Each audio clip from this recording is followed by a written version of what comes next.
My name is Jordan Maxwell, and I want to thank you for being here with us tonight. I have the privilege of introducing a good friend of mine, Ted Gunderson, who was with the FBI, as many of you know, and is now retired from the FBI. But I don't know that the FBI has ever been, even from its inception, an honorable organization. I don't think there's ever been such a thing as an honorable organization ever to operate it under the U.S. government. But having said that, if we go back into the Old Testament of the Bible, we find that there were men like Daniel, for instance, only one of many. But Daniel was brought into the court of Nebuchadnezzar and turned out to be a very important man, even in government. God puts good men sometimes right in the middle of government. And so there are reasons for this, and I think that Ted Gunderson is a classic example of a modern-day Daniel, a good man put within an organization of the Caesar's government. There has been a lot of good people in government. It doesn't mean the government they work for is good. It just means that they happen by chance to be put there by the Spirit. And so it's been a pleasure to know Ted over the years and to see his work. And it's been rather controversial. But that's, of course, what the truth is, very controversial. And I want to thank Wendy for allowing me to introduce this friend of mine, Ted Gunderson. Where is he? There he is.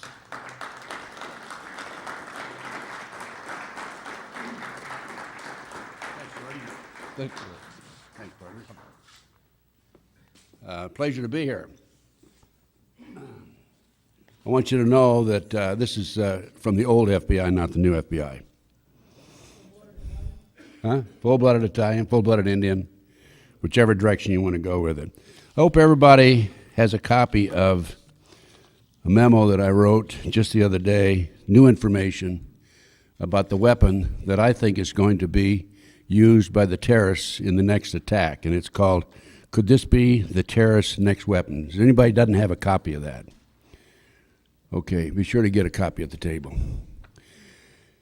And in addition to this, the reason I wanted you to have this, I want everybody to have it, I handed this out because people come by my table and some of them pick up the freebies, some of them don't. I have a letter to Ashcroft there and a letter to Ridge, some other material that you need to get copies of, obtain copies of, make copies yourself and distribute them. It pretty well lays out the whole situation, the scenario as it exists in our country today. The two Palestinian women walking down the sidewalk en route to a suicide mission, one says to the other, "Do you think this bomb I'm carrying makes me look heavy?" There's a lady right there. She appreciates that. I've been asked on occasion to tell a few war stories from my experiences in the FBI. 27 plus years. I make no apologies for the work that I did. I had a call just recently from a journalist from New Haven, Connecticut. He's doing a story on one of the cases that I was involved in, the Black Panthers, and he asked me a lot of pointed questions. I was very frank with him. As Jordan says, I am controversial. I have a lot of good things said about me, a lot of bad things said about me, but my approach on that is I must be doing something right if there's so many people that are on both sides. And so in this case, this fellow's doing a story about the downfall of the Black Panther Party back in the 1960s. I was very active in that, in the Bureau. And that's just one of the experiences I had. I had experiences in the FBI with skyjackings. I dealt with two terrorists, Philadelphia International Airport, July 12, 1972, who had taken over an airplane. Negotiated with them for 2.5 hours successfully. They released the 113 passengers, and we let them get on another jet and take off, and then they had to make an emergency landing in Texas. But I've had some other experiences also, and people ask me about, every once in a while, about my experiences. Those are just two of them that I'm relaying to you. And then I had one where an inmate's wife wrote to the inmate and asked, when should I plant the potatoes? And the inmate wrote back and said, "For God's sakes, don't plant the potatoes in the garden. That's where the guns are buried." And the letter went through censorship, and his officials rushed to his home, completely dug up his garden. Upon hearing this, the inmate wrote to his wife and said, "Now plant the potatoes." And that reminds me of another experience I had in the FBI. This big 6'4", 255-pound fellow walks into the supermarket, walks over to a young clerk polishing apples. He said, "I want a half head of lettuce." Kid didn't even look up. He says, "We don't sell a half head of lettuce." And so he taps him on the shoulder. He said, "Kid, I want a half a head of lettuce." And the kid looks around. He says, "Just a minute, sir, I'll be right back. I have to go back and talk to the manager." So he rushed back in the back and rushed up to the manager. He says, the manager says, "Sir, there's some dumbass out here who wants a half a head of lettuce." Didn't realize this big guy had followed him back there. Turns around, sees him, and he says, "And this gentleman wants the other half." And so the manager says, "This kid's got a great future with this organization. I want to find out more about him." So later in the day, he ran the kid down. He said, "Kid, I really like the way you handled yourself. You're going to have a great future with us. Tell me where you're from." The kid says, "I'm from Massillon, Ohio. Nothing but prostitutes and football players come from Massillon." And the manager says, "My wife's from Massillon." And the kid says, "Oh, well, what position does she play?"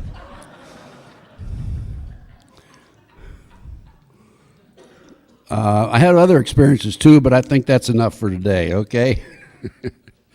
I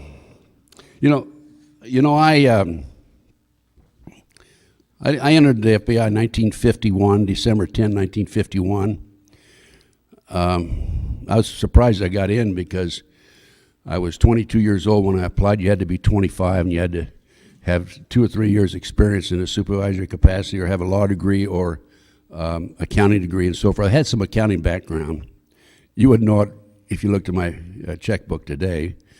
But I applied, and the agent who interviewed me says, I think you can make it all right. He said, "The only problem you have is you're only 22 years old." And he thought a minute, and he said, his name was Zimmerman. I'll never forget. It was in Detroit, Michigan. He says, "I'll tell you what, write a personal letter to J. Edgar Hoover and tell him, although you're only 22, you look like you're 28. And the truth is, I look like I was 19, by the way. But I wrote this letter, and the next thing I know, 6 weeks later, I'm an FBI agent in Quantico, Virginia, in training. From there, I moved around the country. I was, in my career, involved in just about in fact, as a matter of fact, I looked for assignments. I looked for the work that I could handle, so I'd learn everything as much as possible. I know in New York, when we had a bank robbery, a New York City office, we had a bank robbery one afternoon about 4 o'clock on a Friday, and that's when everybody's getting ready to go home. Of course, in New York, you usually have about an hour and a half commute home. At least I did. I lived out in Long Island.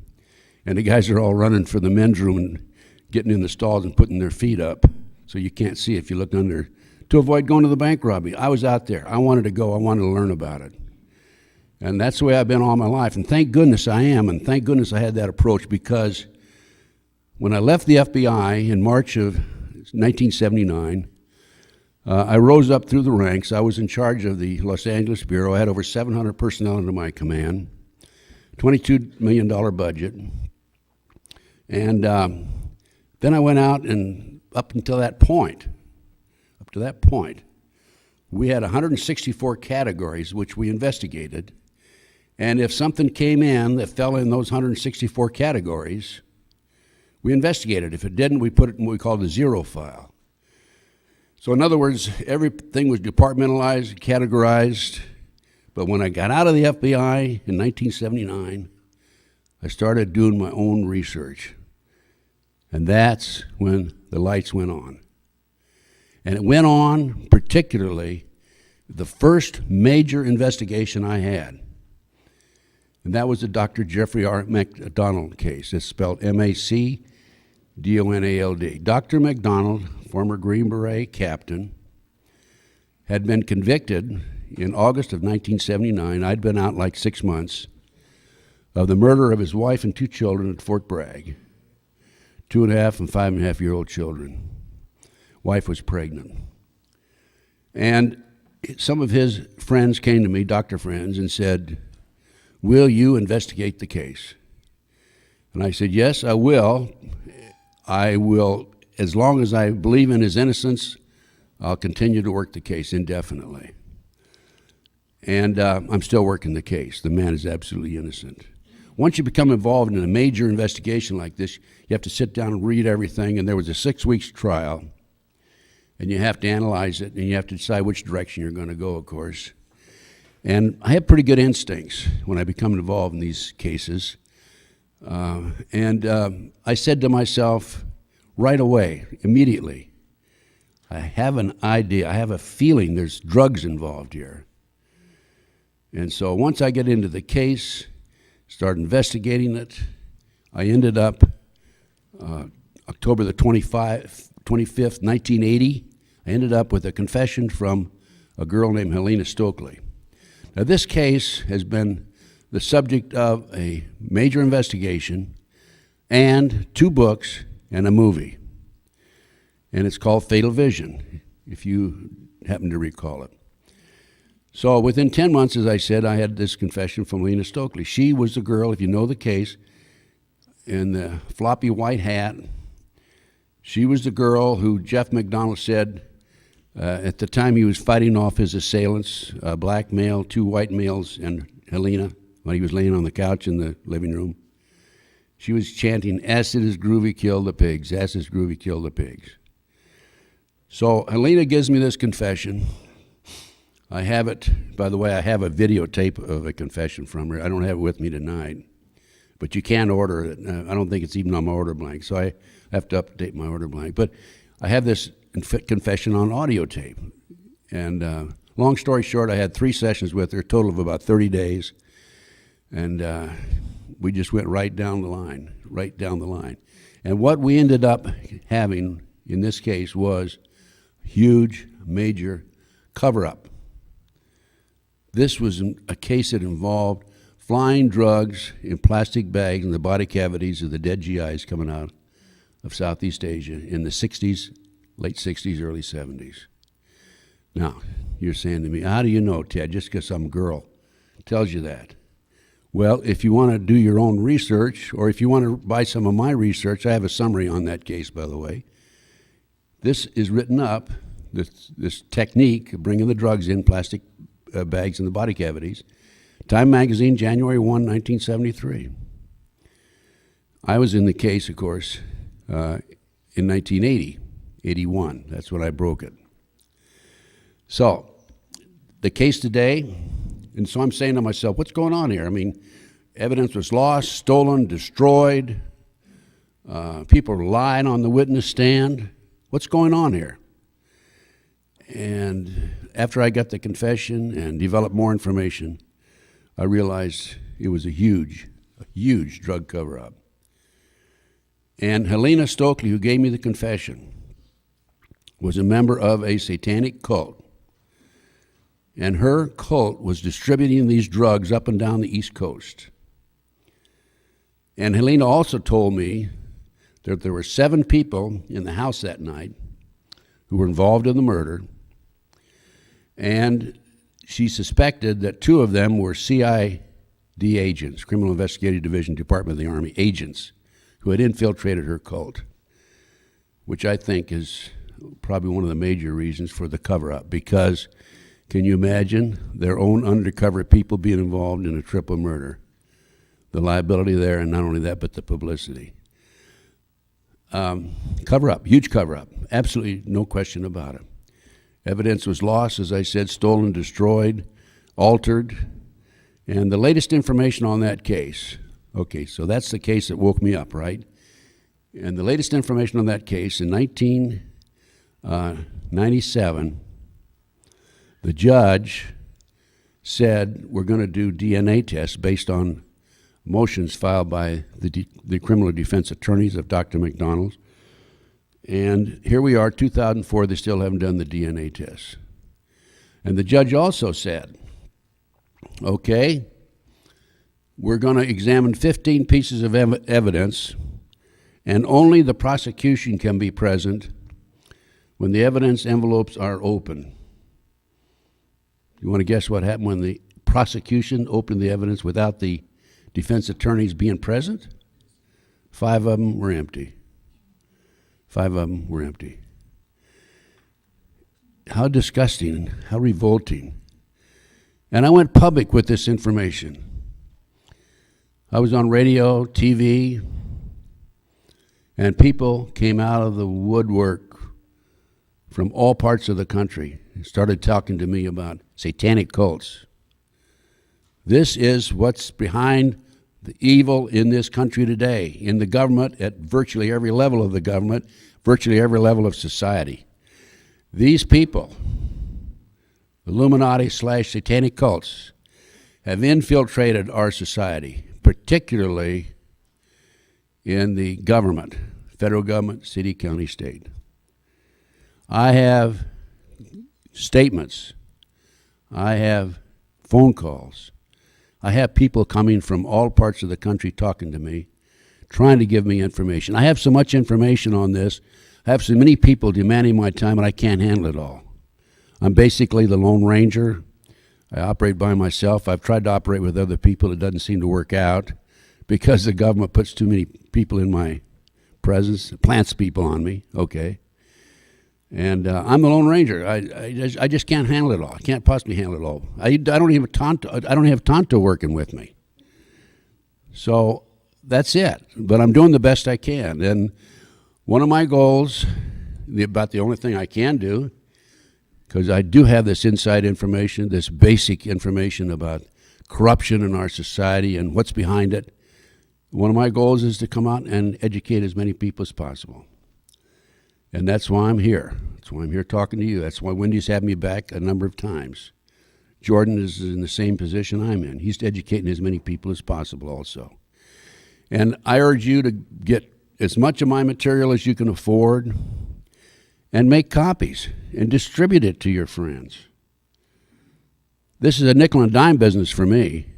Sure, I might make $5 on a book, but what's that? The important thing is get the information out. And I have a couple of things I'd like to bring up before I get into the main portion of my lecture, which is going to be the gigantic cover-ups that have taken place over the last 50, 60 years that I know of. This is a video that I have. This is called Conspiracy of Silence. Now, one of the reasons Congress passes the Patriot Act without any opposition, establish Homeland Security, 170,000 people, right, who are going to tell us and protect us about the terrorist movement. One of the reasons Congress passes this is because of what's on this videotape. In the 1980s, I became involved in an investigation in the Midwest.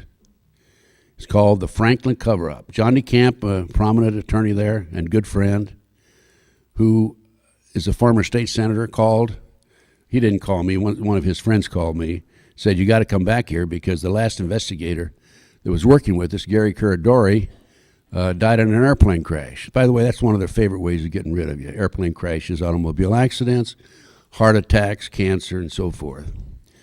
But Gary, a former Nebraska state trooper, had done some outstanding work, and he had come up with some pictures in Chicago of some of our leading politicians having sex with children. Again, this is satanic cults now. And he was flying these pictures from Chicago to Lincoln, Nebraska, his home. It's where John DeCamp's from also. And short distance out of Chicago, his plane exploded, and he was killed along with his 11-year-old son. He had the smoking gun of this case, and this case involved flying children from the Midwest to Washington, D.C. for sex orgies with congressmen and senators. Now, this case involves children who are being taken out of foster homes, Boys Town in Omaha, Nebraska, orphanages, driving them from Omaha to Sioux City, Iowa, 184 miles away, placing them in private jets and flying them to D.C. for this specific purpose. Also, while investigating this case, I learned about an organization called The Finders. The Finders is an international child trafficking, kidnapping organization in Washington, D.C. I have a report on it. I urge you folks to look at it, buy it, make copies of it, and get it out. In here, I have a U.S. Customs report by a customs agent that documents this information. A lot more details are involved, of course. But going back to this videotape, in the early 1990s, Yorkshire TV, the American media would not touch this, of course. Yorkshire TV in England sent a crew over here for 7 months to document this show, this case, and it was listed in TV Guide to be aired May the 3rd, 1994. When certain members of Congress found out about it, somebody anonymously bought up the rights and ordered all copies destroyed. This is a bootleg copy of the show. I have a package deal that I'm making available to you. Involves this video, the Finders report, which ties into this, why Johnny can't come home, story about a 12-year-old, 11-year-old newspaper boy, 12 years old, Johnny Gosh, kidnapped in West Des Moines, Iowa, sold to the cults, and thereafter used as a sex toy. He later, by the way, escaped along with another young boy. They stole a car, and Johnny has been in hiding ever since. I happen to know he's alive today. He was hiding on a reservation, Indian reservation in northern Minnesota for a number of years. In 2020 came along, decided they wanted to do a show like Yorkshire TV did in England. And I talked to a girl named Karen Burns, who was the producer. And she started poking around on the Indian reservation, so Johnny had to take off. But this package also includes pawns in the game. Now, pawns in the game. I gave a lecture on the McDonald case, as a matter of fact, about 8 or 9 years ago in Los Angeles. And when I came off the podium, this stranger walks up to me, hands me Pawns in the Game.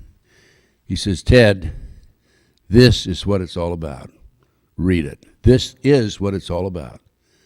This is a story about Bush and Kerry and the Rockefellers and the Trilateral Commission, Council on Foreign Relations, the Bilderbergs. It's all right here.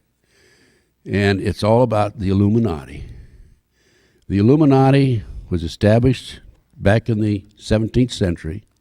1776 was, May the 1st, 1776 was when the 25 goals were announced by Adam Weishaupt to take over the world. And that's on pages 26, 27 of this book. These goals included corrupt the youth through sex and drugs, elect our own people to the higher offices and political positions. If you can't elect your own people, put your own agentures in as advisors. Control the media with sex and drugs with the kids. I mean, that's obvious. That's obviously what's happened. Control the media. I have in my research a document from the congressional record, February the 9th, 1917, wherein Congressman Callaway from Texas announced on the floor that the J.P. Morgan interests had bought up 25 of America's leading newspapers and inserted their own editors in order to control the press. Anyway, this whole package is available for, and then I have the Franklin cover-up book, which is out of print right now, but that's part of the package. And if you decide you want to buy this package, $85, I will put you on back order for the Franklin cover-up book. John DeCamp, the attorney I told you about just a moment ago, is in the process of getting another edition of this out. But this is a story about how I became involved in these issues. I started thinking for myself. I started doing my own research, and I couldn't idly sit by and allow these things to happen without trying to do something about it.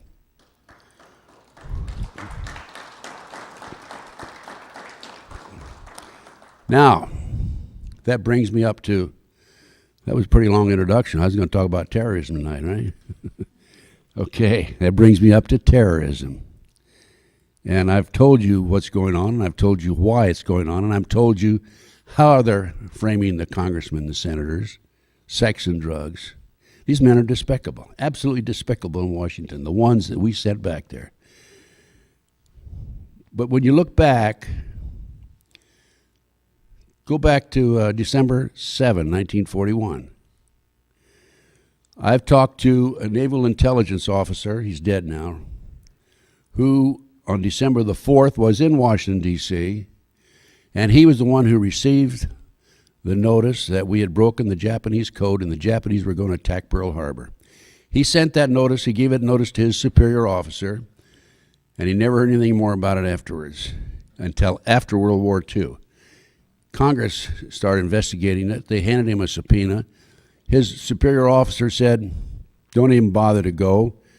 Don't worry about it, I'll take care of it, and you'll understand later on. He never did appear before Congress. But we had that information. Meantime, we could have pulled the fleet out of the harbor in Pearl Harbor. Didn't. We had 2,400 boys go down in the USS Arizona alone. Pearl Harbor, cover-up. And then let's go on to Dallas, Texas. Jack Kennedy assassination. There is an outstanding documentary called The Men Who Killed Kennedy, produced by Nigel Turner out of England. Again, English to the rescue, right? And I think this is the best documentary that there is. It's a 6-hour. It airs about every 6 months. Lee Harvey Oswald was a puppet. He was a pawn. Pawns in the game, right? There were other people involved there. There's no question about it. It was a hit, in my opinion, based on my research, everything I've been able to develop, by a combination of the mob and the CIA. Sam Giancana, head of the La Cosa Nostra in Chicago, was to testify before Congress. 3 days before he was to testify, he was shot, killed, murdered. Never made it. That's the way they get rid of you. Okay?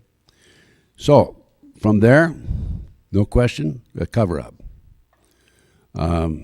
Arlen Specter was just reelected senator of Pennsylvania, by the way.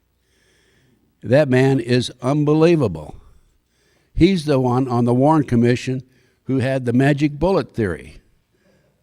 The bullet went here, here, here, ricocheted off 3 bones, and then hit on a 90-degree angle, and that was it. We have a similar situation with the assassination of Bobby Kennedy. Okay?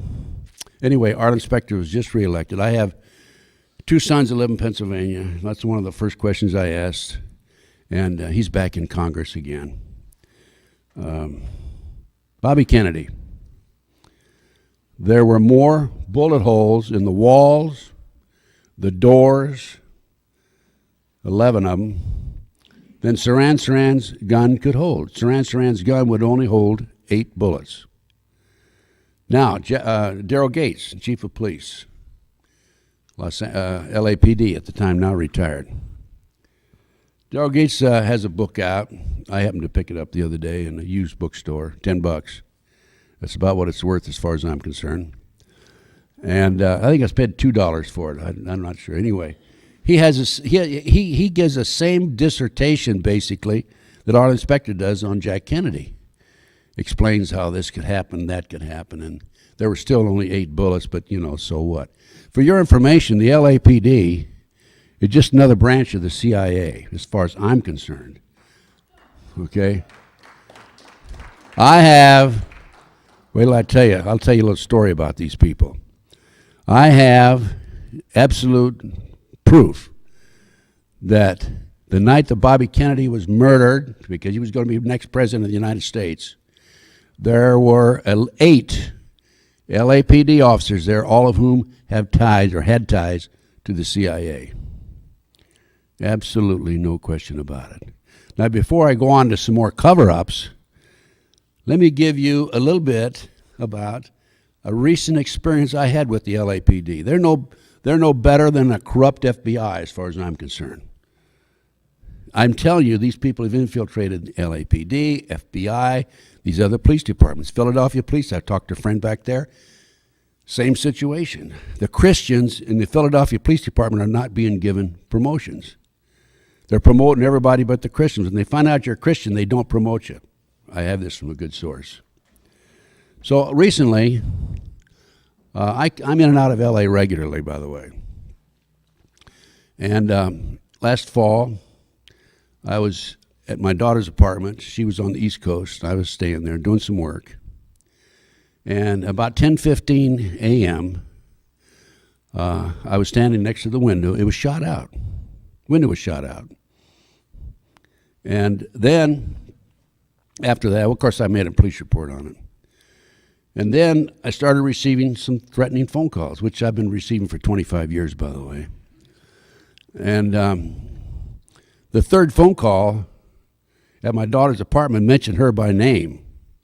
There's Satanic Channing, then her name, and then more Satanic Channing. And I said, you know, they can mess with me, but they're not going to mess with my daughter. That is hands off, because she has nothing to do with this. In fact, she thinks I'm a kook, but, you know, so be that as it may. Let her think that. I just want them to stay away from her. So I marched down to the LAPD Wilcox Division, and I have my recording, and I play the recording to Detective Pat Barron. He says, yes, that is a threat. No question, we're going to put a trap on your line right away. And I told him I was ex-FBI. You know what a trap is? A trap is where they lock into any number that's coming to you. In other words, if I receive a phone call, I pick it up, whoever called me, it locks into, and the police can identify that person.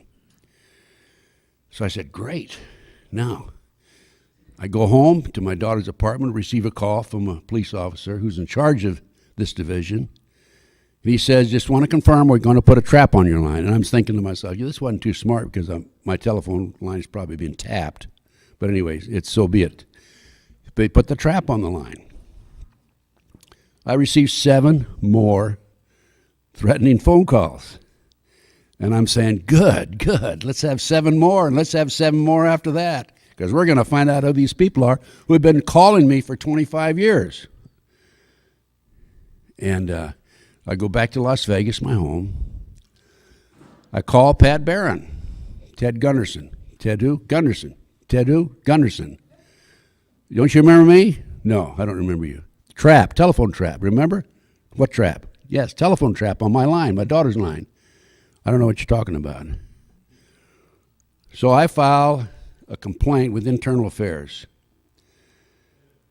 Okay, well, it's not so good. Because what happened was I'm writing back and forth to Internal Affairs. And I'm talking to Pat Barron. And I even get the Internal Affairs file number, right? The file number by which they investigated the case. And then I receive a letter. There's no misconduct on the part of the LAPD, and no trap was ever set on that line. So incidental to another case, I said to myself, they're not going to outsmart me. Through a friend, a paralegal friend of mine, we issued a subpoena based on this other case. This other case involved, we think, satanic cults, a hospital that's murdering their patients for body parts, the whole 9 yards, which is like the kids. The kids are selling on the auction block for $50,000 each. In the Nebraska case, going back to the Nebraska case, Paul Benassi, who was one of the kids who came forward and told us about this and was part of their network, they used him as a decoy to attract other kids over, and then the adults would grab them, has attended 6 such auctions where the kids were placed on a stage, as many as 36 and as few as 6 in those 6 auctions. Ages 2 to 21, they put the kids in their underwear, boys and girls. They put a label around their neck and put a sign on there, number 305, and that's what they bid on. So, going back to the telephone trap. And so based on this case where we think that they are selling body parts, killing people in the hospital and selling body parts, we issued a subpoena to the LAPD. And in the subpoena we say, we want all the information from file number so-and-so and so-and-so, internal affairs investigation. Receive a letter back. There's no record of us ever having had any contact with you in the LAPD. They shot out my window, complaints, telephone complaints. I've made all kinds of complaints. They've been in and out of my car. They've come into my house. August the 2nd, they came into my home while I'm sleeping, sometime between midnight and 3 a.m., took the bathrobe off the foot of the bed and laid it out ceremoniously in front next to the bed, just to let me know they're around. Last night, they were in my car. They flipped the hazard lights on. I'm going down, I left my sister's in Orange County. I'm driving down the freeway, and I look, my hazard lights are on. They didn't touch my hazard lights. They just let me know they're around. They're probably in this audience right now, which is fine. I could care less. But here we have not only the FBI, this is an example of corruption within the LAPD, and it's going on across America. So we talked about Bobby Kennedy, another cover-up. Ruby Ridge, the poor fellow, he refused to be an informant for BATF, and when he wouldn't be an informant, they sent another person in, one of their informants in, and got him purchasing a sawed-off shotgun that was 1/8 of an inch or 1/4 of an inch too short, which gave them authority by law to file a complaint against him. They filed a complaint. They served him. He didn't appear in court, so they go out with helicopters and sharpshooters and murder his wife. Horiuchi, the FBI sharpshooter, murdered the wife while she had the baby in her hands. And they tried, the FBI, Louis Freeh, the director, defended him.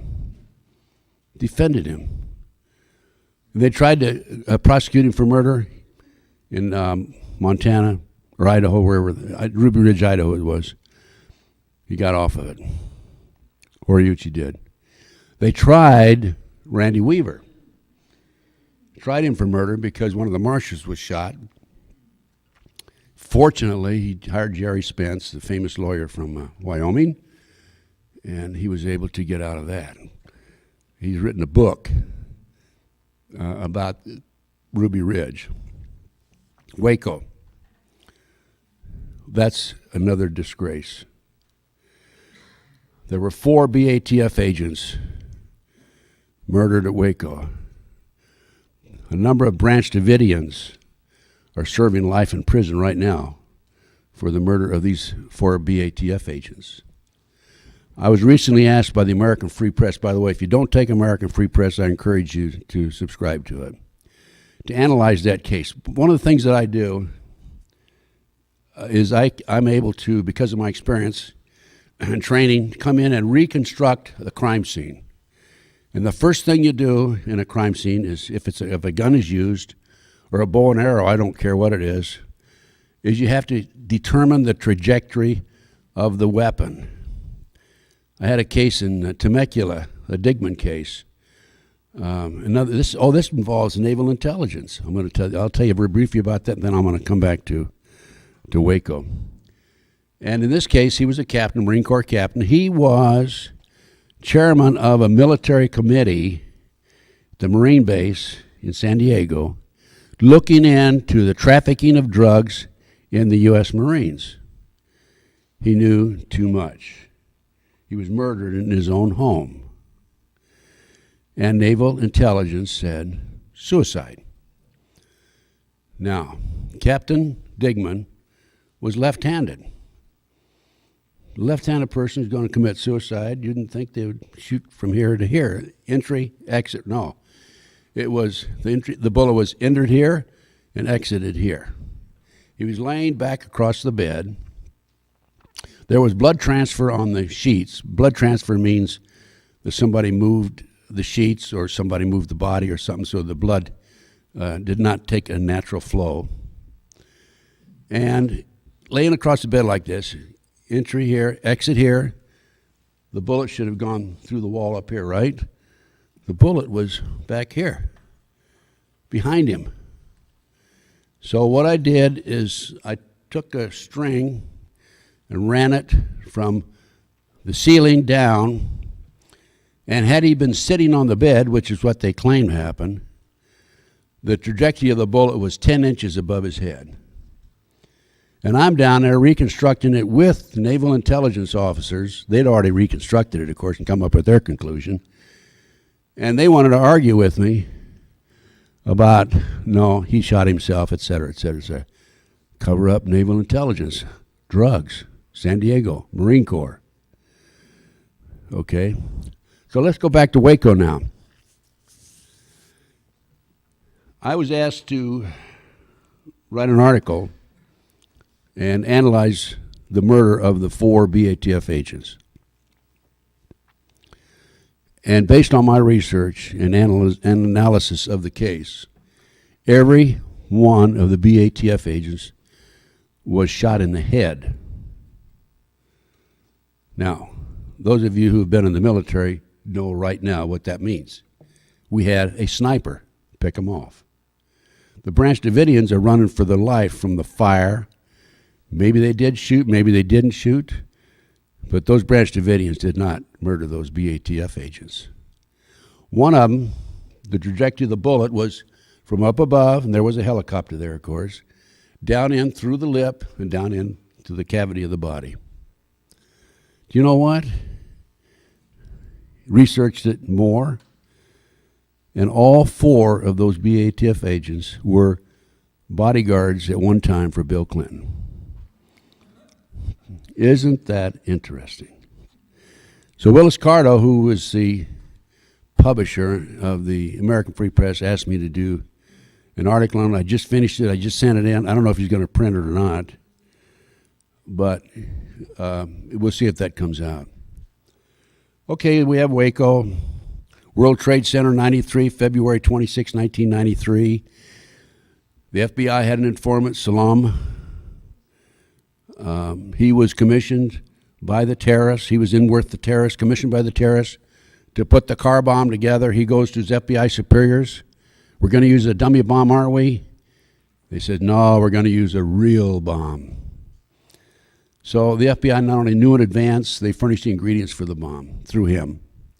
The reason he was not prosecuted is because he wore a body mic when he talked to the terrorists, and unknown to the FBI, he wore a body mic when he talked to the FBI. Otherwise, he probably would have gone to jail with the other terrorists. Joseph was the head terrorist. Joseph, by the way, CIA trained. So this was written up. You want documentation? This was written up on October 28, 1993 in the New York Times. This information came out during the trial. I don't understand why.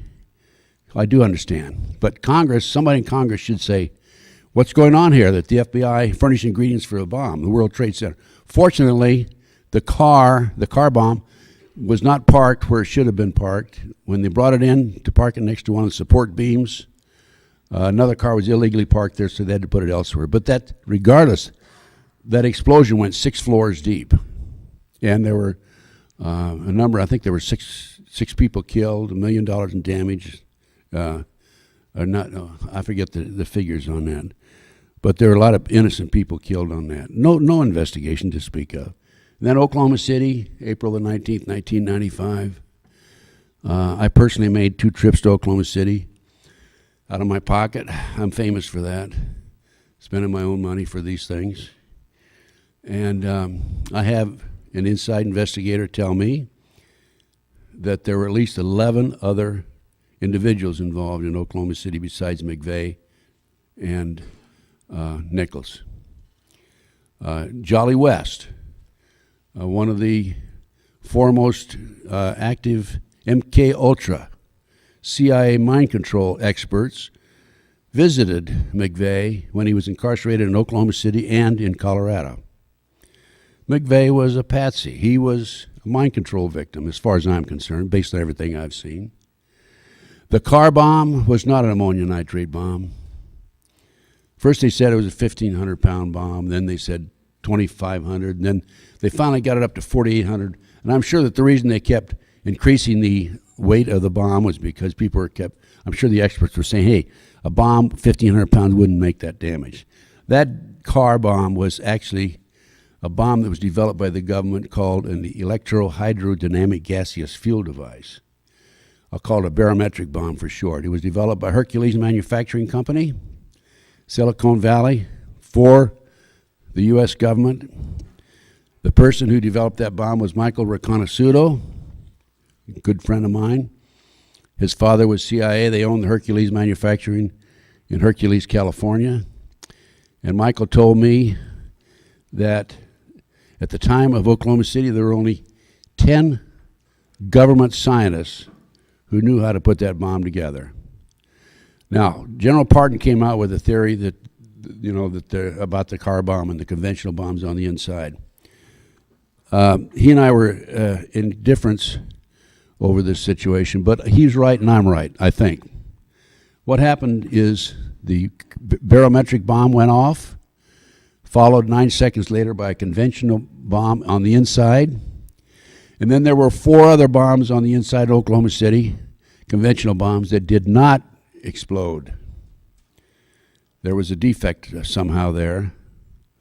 And the reason we know that is because the editor of Fireman's Magazine, September 1995, wrote an article based on information furnished to him by the Oklahoma City Fire Department. And in that article, and I have that article, by the way, in a 220-some page report. I wrote my own report on that.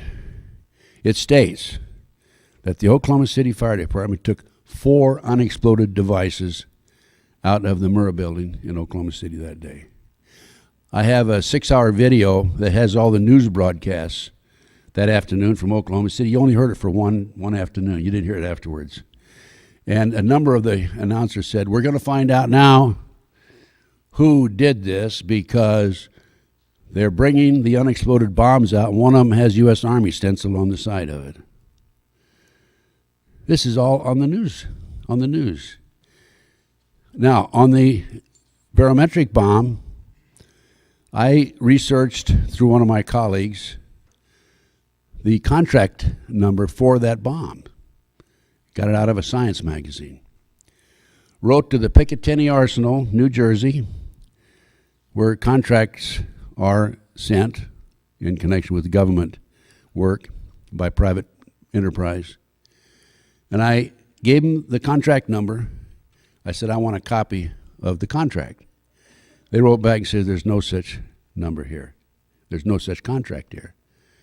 And I then wrote to Dyna Nobel in Salt Lake City, because I know that they were the ones that actually assembled that bomb, according to my informants. And I never even received a response back from them. It's interesting to note that a so-called expert from Dyna Nobel in Salt Lake City testified at the grand jury that this car bomb was a conventional bomb, ammonia nitrate fertilizer bomb. So we have Oklahoma City cover-up. Going back, we have Pearl Harbor, Jack Kennedy, Bobby Kennedy, Waco, Ruby Ridge, Waco, World Trade Center 93, Oklahoma City. And now that brings us to the World Trade Center. There has been so much publicity on the World Trade Center, it's unbelievable.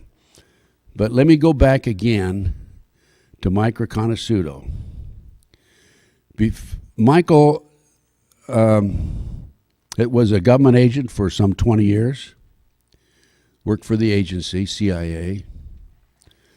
And Michael put a trap door in the Promise software. The Promise software was a computer operation developed by Nancy and Bill Hamilton out of Washington, D.C. What this computer did, it tied in all of law enforcement, all the courts, local, city, federal, and so forth, all the intelligence information in one location. And the Department of Justice leased it from the Hamiltons for 2 years.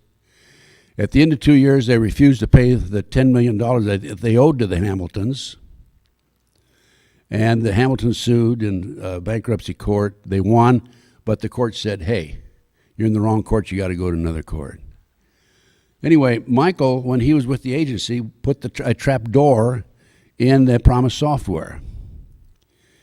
And then after the Department of Justice refused to pay the Hamiltons, they handed it to a fellow named Earl Bryant, past owner of United Press International. Bryant took that computer, Promise Software, and sold it around the world. Sold it to the Canadians, the French, English, the Israelis. Unknown to all these foreign countries, this trapdoor was there. So when they were developing their intelligence information, we were stealing it or retrieving it from them. Very clever, huh? The Brooks Committee knew about this. They called on Michael to testify. And Michael received a phone call from a fellow named Peter Vietnix, according to him, Department of Justice. If you testify, you'll be sorry. And he testified anyway, and shortly thereafter, he was arrested for drugs. Tried, convicted, and sentenced to 30 years, first offense. Now, I tell you this because before Michael became involved in this drug arrest, I had a call from a former top-level Reagan administrator, asked if I could help the Afghan rebels in their fight against the Soviets in Afghanistan in the 1980s. I called Michael. I said, Michael, what do you think? He said, well, let's meet with him. So we met right down the road at the Hilton Hotel at Sepulveda and Ventura Boulevard, when it was the Hilton Hotel. And there were two people, one from the State Department / CIA, obviously, and another individual was there. He was a tall, lanky fellow, clean-shaven. And I find out years later, that it was Osama bin Laden. And the way I found out, it came out on the internet.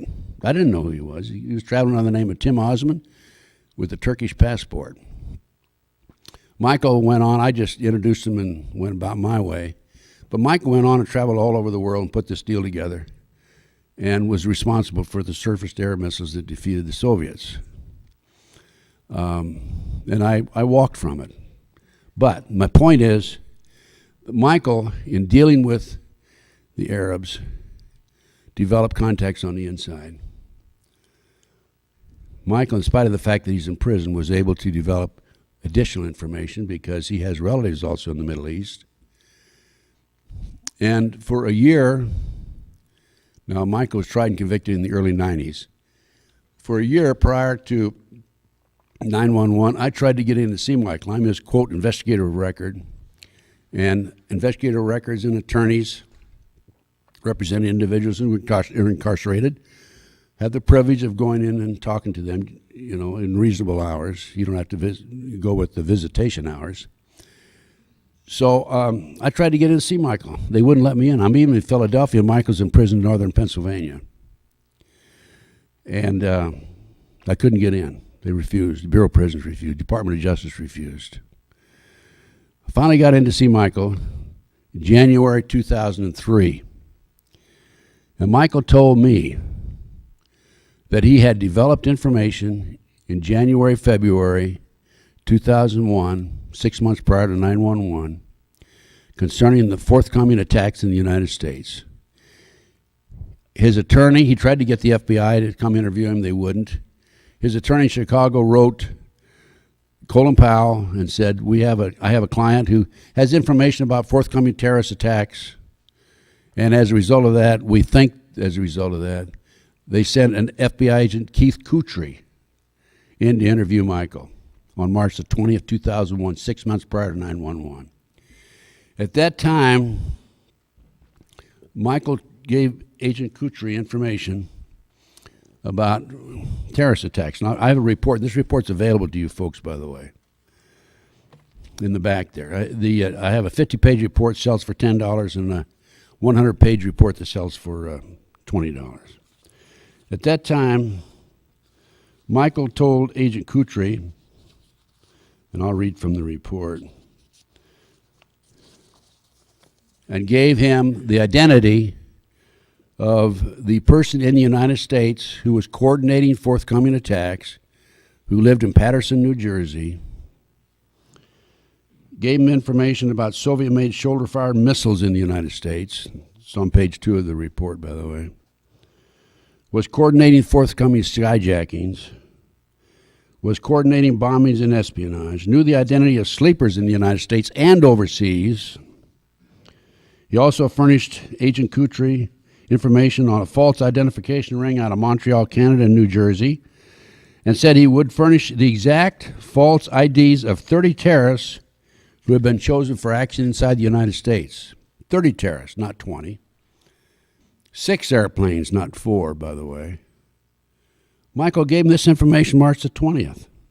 He further told Agent Kutry that the 37 Soviet-made missiles were being handled through Thabit Aviation, Quebec City, Canada, which also brokered old but serviceable aircraft to be used in drug running and future terrorist attacks in the so-called 40-minute war scenario by using aircraft as flying missiles. Reconnaissance also furnished S.A. Kutry information about terrorists who were taking flight training, and he also furnished S.A. Kutry with the identity of one of his informants who agreed to cooperate with the FBI. Now, going back to Thabet, T-H-A-B-E-T Aviation, Quebec City, Canada. My report was posted on the internet. 3 weeks after my report was posted, Thabet Aviation, Quebec City, Canada, changed its name and moved 3 blocks away. This information was furnished to the FBI 6 months prior. He thought he'd done his job as an American citizen, prevented a terrorist attack. However, 2 days after 9/11, September 13th, Agent Kutry comes back, and he accuses Mike of being a hoax, being anti-government, anti-FBI, of furnishing false information, of a conspiracy theorist. I guess that makes all of us bad people. Of a know-it-all, a hoaxer, et cetera, et cetera, et cetera. Did nothing with it. In the meantime, I'm saying to myself, I have to document that the FBI interviewed him on March the 20th because Michael tried to get the records from the Bureau of Prisons and they wouldn't give them to him, the exact date that he was visited by the FBI agent Kutry. I spent a year and a half writing letters to Senator Allen of Virginia, and they would furnish the letters to the FBI, back and forth, back and forth, back and forth, trying to get the FBI to admit that they had interviewed Michael March the 20th. They wouldn't do it. It took me a year and a half. I finally pinned them down, and I got them to admit that they interviewed Mike, and that's in my report too, by the way. But you should read the letters that the FBI wrote and that I wrote, back and forth, back and forth. It took me a year and a half for them to confirm this. By the way, in the meantime, going back to the trap on my phone in L.A., the FBI was furnished this information by the LAPD. We served a subpoena on them, and they're not giving it, the information to us either. The FBI is not giving information to us either. So that's what's happened on the latest information on 911. There's all kinds of documentation about other people being involved in it. And I passed out a flyer. I wanted to make sure everybody received a copy of this, and I want you to make copies and get it out to each one of you. Now, this is self-explanatory in the memo that I wrote, but on September 8th, one of my contacts told me that he thought he knew why the terrorists, or why the Arabs, not terrorists, the Arabs in this country today were so interested in the crop dusting airplanes. And he put it together, and he called me on September the 8th. He says, you know what? I think that they're going to use a cloud bomb, and that's why they want to look at the crop dusting planes. And the Arabs have been traveling all over the Midwest particularly, taking pictures of crop dusting airplanes and locating different airplanes and so forth. The next day, September the 9th, as you can see from the memo, North Korea exploded a Cloud 3 over North Korean-Chinese border, near the border, 2 miles in diameter, a cloud 2 miles in diameter. And I called my source back. He said, I think you're right. I think that that's what we're looking at. And my source then furnished the information to the FBI. FBI field agents, they were very anxious to investigate it, started investigating it, and all of a sudden they quit communicating with my source. And the last I heard, the Homeland Security people had written to the FBI in the field and basically told them to back off. Do we have another cover-up? I'm afraid so. Is this the weapon that they're going to use against us? I'm afraid so. My approach on this is, if we go public with it now, maybe we can prevent it from happening. If we'd gone public about advanced information about 911, maybe we would have prevented it from happening. So that's what I did. And I sent this information to the American Free Press, and just last Friday they did an article on it. So it's out in the public. It's unfortunate that I don't think that the mainstream media is going to do anything about it, but at least you have a copy of it and get the word out to as many people as possible. I think I've run the gamut on this. Anybody have any questions? Yeah, the cloud bomb is, this is in the memo, by the way. The cloud bomb is, they disperse diesel fuel, make a cloud out of the diesel fuel, and it's in North Korea, it was 2 miles in diameter, and then they use another chemical to explode it, to ignite it, and everything underneath it is crushed, and it's the cloud is at 3,000 feet, by the way, followed by fire. Now, if they did this across the country on, say, even a dozen different locations, you can imagine the devastation. But can you imagine doing it over the San Diego freeway during rush hour, or the 110, or downtown LA? Yes. The last question before this was, can you explain the cloud bomb? Yeah, okay. This way we get it on If you have tape. a question for Mr. Gunderson, just come to the mic. Yeah, okay, now, they've been spraying with these chemtrails for 3-4 years, and they just started really giving it to us again. I think they're on the C-130s, but they say they're not even, they're just robotically, they are spraying everything. They started out with 4 countries, and then they went to 14, now the whole world's getting it. Now, they spread out all over the higher stratus. If they set something off like that, I mean, the whole country is going to get seared, burned. So what do you do in a case like this? Because, see, I want to have you on the TV station with me, and we're going to really let the people know. And if I get shot, I don't care, just so we get it out, This is what we have to do. Well, how soon we got to go on TV station? As soon as you want to. I got 7 channels, 4 nights. I'll be here I'll be here the 18th. I'll be back here the 18th, and I'll talk about going on either the 17th or the 19th. Can you do it then? We're going to sure try. Okay. We'll try. If you can't, I'll come back later. Okay, yeah. That gentleman has a series of TV stations. Yeah. So, where are you heard? I'm on Time Warner, Philadelphia, and Comcast. I'm on 7 channels, 4 nights a week, all of Los Angeles and all over the valley. Okay. What channel are you on? I'm on channel 98. You want to come up here to the mic and announce that? Let's get that on. It's called the DeLoss Show. I'm on 98. Spell it. DELOS, the DeLoss Show. That's my name. Okay, it's on 98, channel 98, 77, 37. Oh, they're all different times in the evenings. Prime time, 8 o'clock till 9:30. Okay, there is channel 98, 77, 37, 3, 23, 25, and 34. I'm Very with good. Time Warner. It covers the whole Southern California. Good.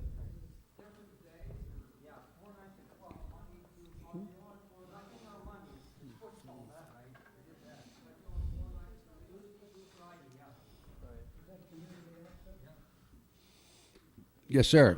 Are you familiar with this new tape and information that's out concerning the fact that the planes that crashed into the Trade Center, they're saying, had no windows in them? Yes, I'm And if familiar so, with that. Pardon me? I'm familiar with that. What is your opinion of that? I mean, if we can prove that, it's fine. I've seen the pictures like you have, and I'd say it's a good possibility that I've seen the theory. I've heard the theory on that the other planes went out over the Atlantic and somebody just exploded them and dropped them in the ocean. I think that's all possible. I just don't know, you know. I'm like you. I've seen it. I don't know if it's true or not. I assume there's a good possibility it's true. By the way, speaking of that, I have pictures of the World Trade Center buildings explosions back there on my desk. What happened is a contact of mine took the news broadcast of NBC that afternoon, 911, and slowed the frames down to 30 seconds, 30 frames per second. Thanks, Doug. And you can see here the explosions at around about the 80th floor. I don't know if you want to zero in on that or not. You want to zero in on that? This is the one real telltale explosion right here where my finger is.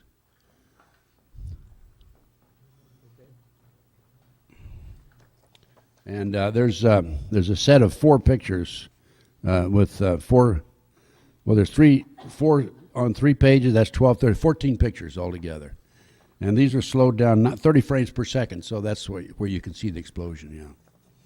Yeah. Hey, there's a lot of questions about 911, just as there's questions about Kennedy. And to be honest with you, I think we're gonna have a major cover-up. TW-800.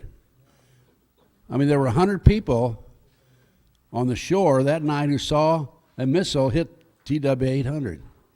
And yet Kallstrom, the FBI coordinator and expert and former assistant director in the New York office, says it was by defective wiring. Every pilot I've talked to says that's not possible.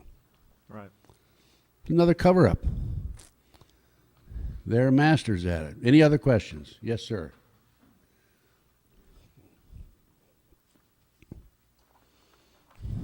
Thank you for your information.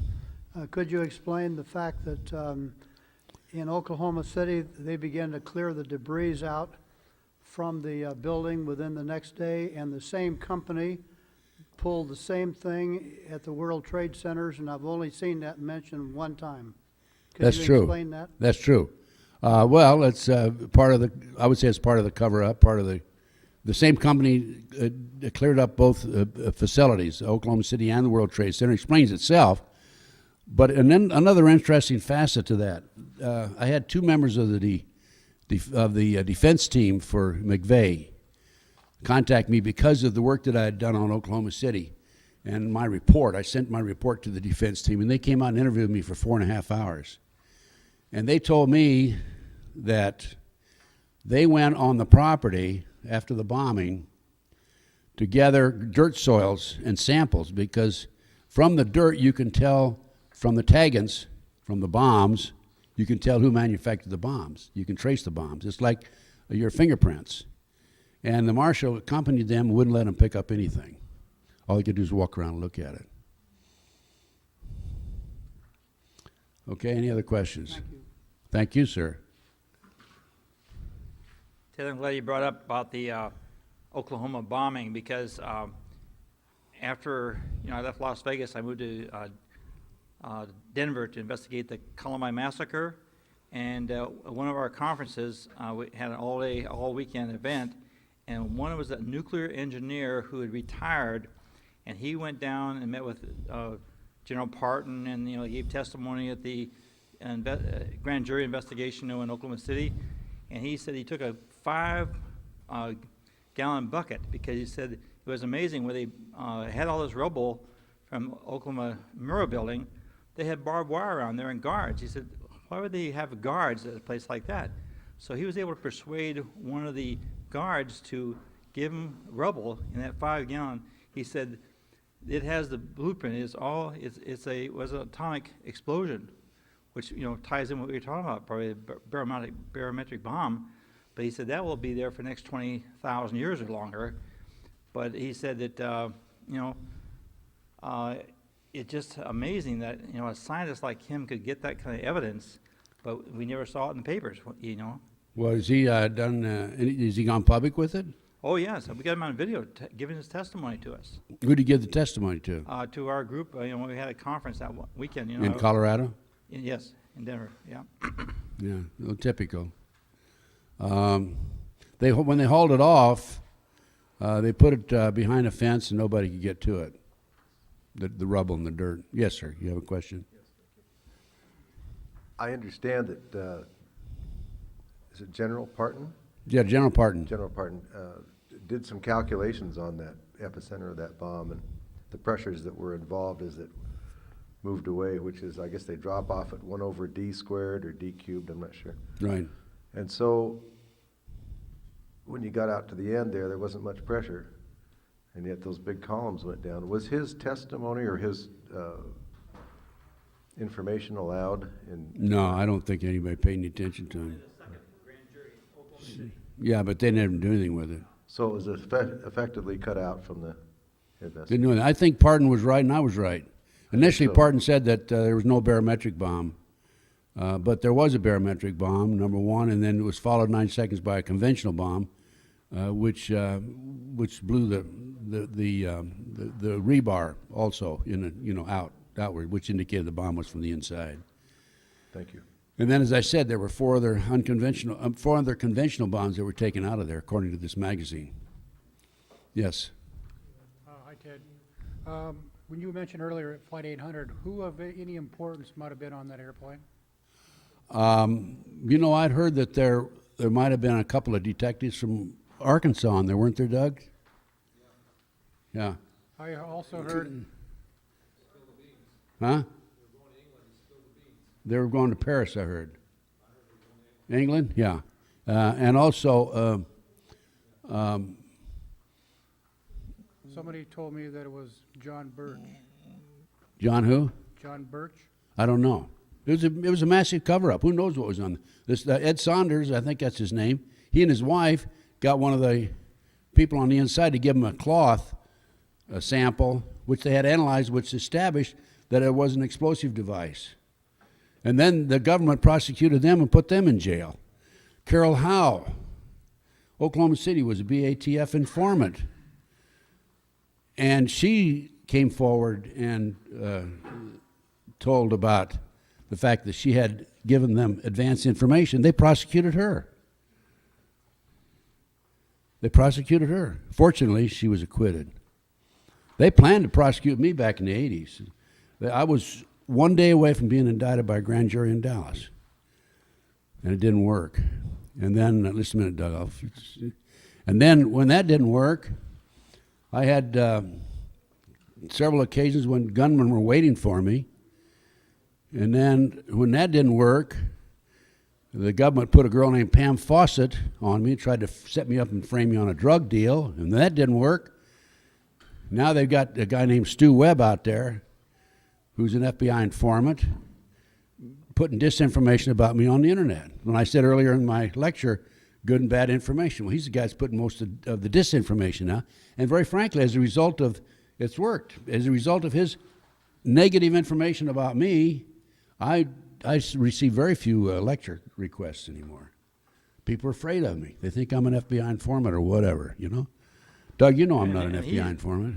Right, well, and he's the FBI informant, right? You He's got the a letter- FBI informant. He's you got a- disinformation a letter specialist. he wrote to the FBI, right? Yeah, yeah. Saying that he was an FBI informant. Well, he was on a video where he bashed me on a video. So I ordered a copy of the video from John Gentry in Dallas, and 23 minutes into the video, he says that he's working for Robin Sandoval, FBI in Las Vegas, and he's been given a symbol number.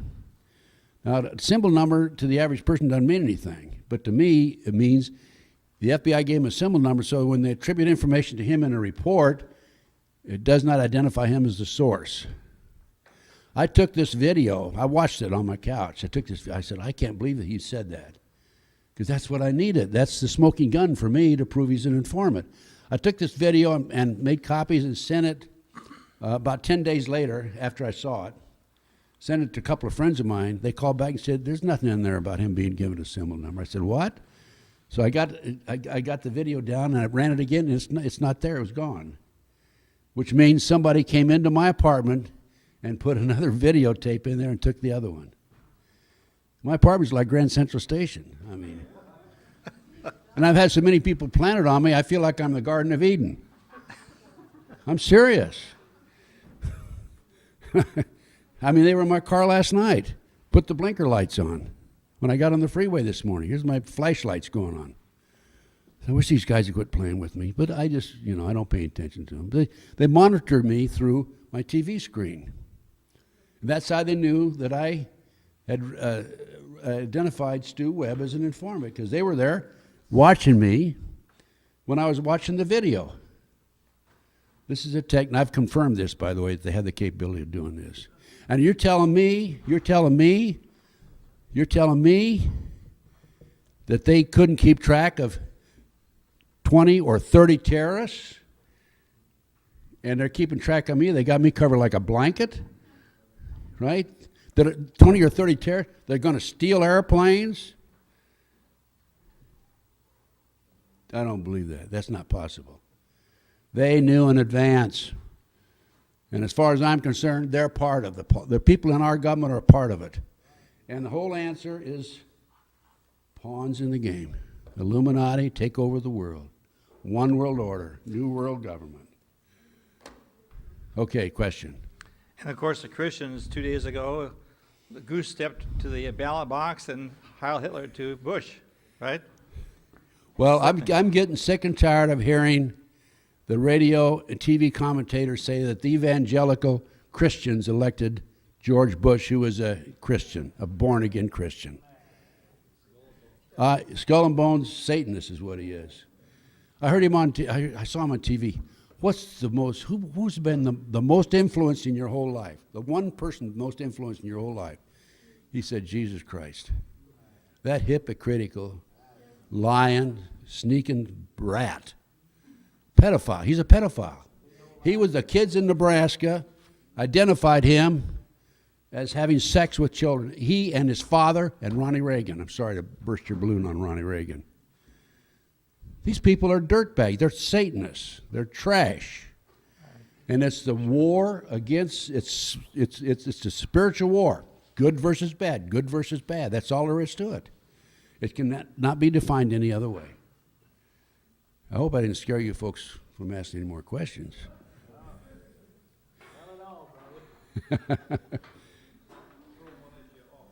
Huh?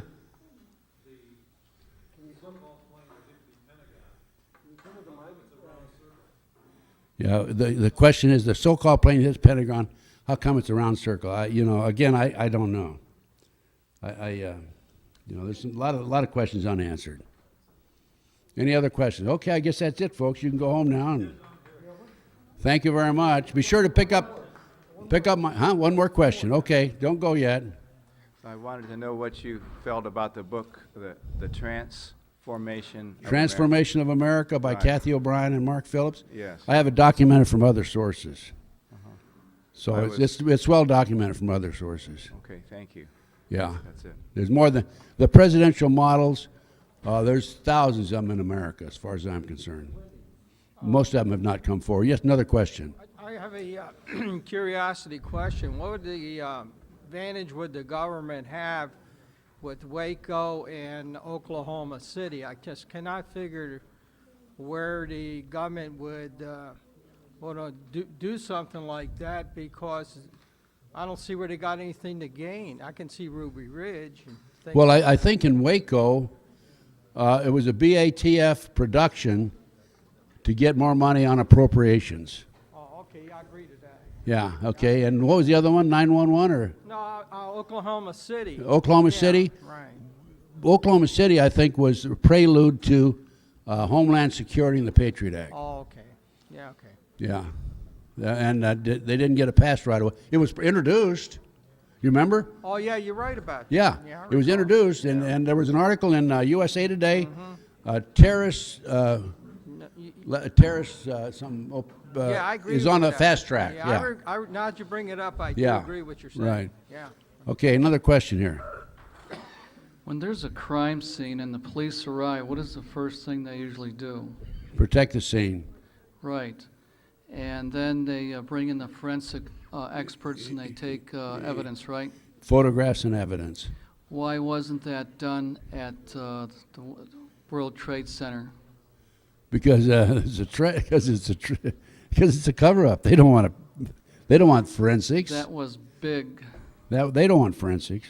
How many millions of people in law enforcement across the country know the procedure, and they know that that was violated and saw that happen, and nobody agree. reported that crime? Thousands. By the way, I forgot to mention Stanley Hilton, the attorney of San Francisco who's representing the families, Yes. is filing a lawsuit against George Bush and the rest of them, claiming that they not only knew in advance, they were part of it, that George Bush himself gave out the order. He has affidavits from insiders and also from terrorist's wife. And so what's going to happen? Nothing. Another cover-up. What can be- The courts, according to him, ordered him to drop the lawsuit. The judge did. Okay, I guess that's it, Wendy. Thanks, dear. Be sure to take a look at my material back there. Get copies and make copies. Thanks a lot, Wendy.